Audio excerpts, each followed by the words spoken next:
Okay, well, let me start with this. Over the last few years, I've been working in a field of video games and learning, which a few years ago seemed bizarre, but has now actually turned into quite a robust field. And if you haven't followed it, you might ask yourself, well, why would anybody want to propose video games as a site for learning? Because, of course, if you don't play them and you just pay attention to the media, they seem the last thing on earth you want to talk about learning. Well, the whole movement of games and learning, and I'll get to later why they are interesting for learning, the whole movement is part of a much larger crisis. You know, we run our grant making and everything by running crises. And you've probably followed this. I mean, we have a crisis of innovation. If you've read Friedman's It's a Flat World book, the argument that in developed countries, kids just trained with standardized skills will not be able to make a living because any skill that can be standardized will be done in a low-cost center in China or in India. And therefore, in a developed country, you have to have the skills to innovate and be creative. Whatever you do can't be just standard skills. You may ask, if this is a true controversy, why we have a test prep school system that gives only standard skills in a standardization movement.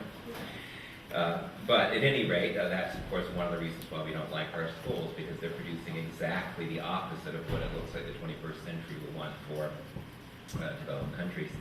Then there is also, connected to the innovation crisis is the crisis that, our kids today, the evidence is pretty clear, even if they're very good achievers in school, can't actually produce knowledge. They can write it down on a piece of paper, but they actually can't solve problems, real-world problems. And this has actually been a cottage industry since the 70s. I mean, if you ask kids in high school to have an A in physics, and can write down Newton's laws of motion, how many forces are acting on a coin when you throw it in the air, 75% of them still get it wrong, despite the fact you can deduce it from Newton's laws of motion, which just shows that learning through a bunch of words does not, and in order to pass tests, does not lead to actually producing knowledge. So the PISA results have just come out. I'm sure some of you in education know that, and Americans once again did poorly in science and math, actually did more poorly because now we finally went below the average. And in math, for the first time, even our high achievers are not above the average. And so all of these things fuel the sense of crises that is going to move the government post-Bush to put a lot of money into STEM and math and stuff so that our kids can be innovative and productive in a school system that has been built to make them neither.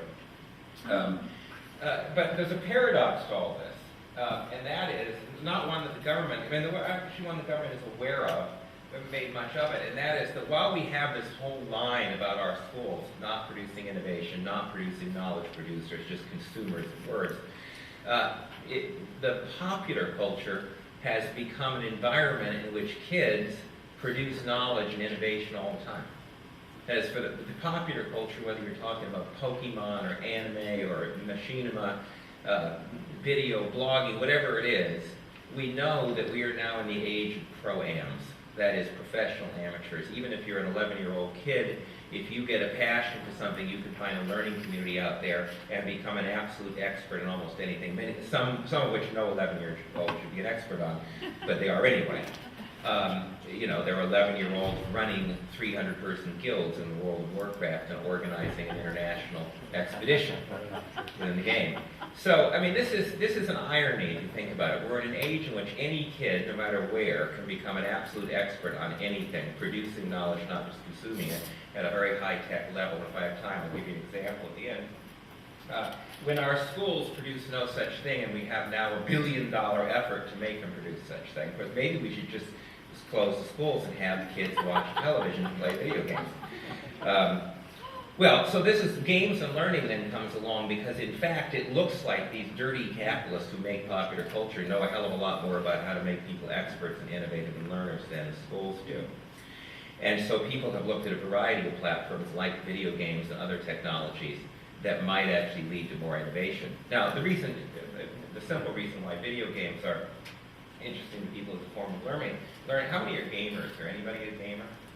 So not very many people. Sometimes I talk to audience of all of them are gamers, and there's nobody here. Maybe I should give a different talk now. In any case, why people are interested in video games for learning is a video game is just a problem-solving space. It puts you in a world, it gives you an avatar that has only certain skills, and it says problem solve. And a win state is when you solve the problem. It's all it is a problem-solving space. And it has one great virtue over schooling, that video games are inherently what you might call situated learning. That is, anytime you get a word or a language or any symbol in a video game, and many video games are connected to a tremendous amount of words, the game Civilization comes with an encyclopedia. Those words are never given to you just along with a lot of other words and other texts. They're always situated in images, actions, dialogues, goals, experiences, and problems you solve in the world. And one thing that we linguists know, that if you want somebody to understand language, and of course language, if you're going to understand science or math or anything, you have to understand the representational system that gives access to it. If you want to understand a language, you can understand it in one of two ways, either just as a bunch of definitions, which leads to being able to pass paper and pencil tests but not solve any problems, or as situated understandings where you can relate every word to an action, an image, an experience, a goal, dialogue that you've seen. So a video game uses words, it uses symbols, but it puts you into a world where they're always related to actions, dialogue, and experiences. Another way to put it is that language is always just in time and on demand in a video game. It's never out of context where people can't actually learn anything. So both because video games are inherently problem-solving spaces and because they situate learning, people have said, well, maybe we could use them for more than entertainment. And there's a whole body of literature on that, and I've written stuff on that. What I want to suggest today, though, is that video games they suggest a particular view of learning. One that is not, if you've followed the serious game industry, unfortunately, like every movement, this movement has given rise to people who make games just to replicate school as skill and drill and talking heads, therefore destroying any virtue it had as a learning space. But the video games in the entertainment space actually suggest a particular theory of learning that I think is very relevant to the 21st century. And it's very relevant to this paradox I talked about, that people are learning out of school, these pro-ams, in a much deeper way and getting much deeper expertise than they are in school.